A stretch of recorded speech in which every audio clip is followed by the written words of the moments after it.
I strongly feel, and it's partly my job as Treasury Secretary, to endorse policies that are going to keep us on a fiscally sustainable course.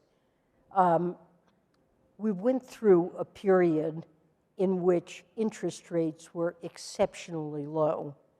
And in spite of the fact that the ratio of debt to GDP went up, the cost of servicing that debt was exceptionally low.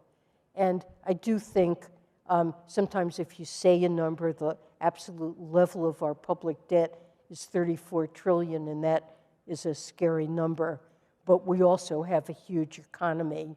And I think focusing on the interest costs associated with that debt in real terms is a better way to look at it. And so far, that's been quite manageable. Now, if interest rates stay much higher for longer, and because of demographics of the country, because of an aging population, we do need to take steps to make sure that our deficits come down and remain at manageable levels. And we need Congress and the administration to work on that.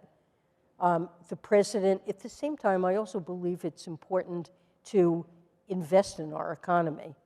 And it's not wrong to do that. We borrow to invest when the payoffs are sufficiently high.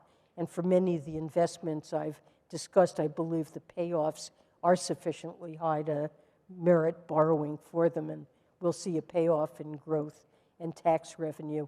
But the president has signed bills that reduce the deficit by $1 trillion over the next decade.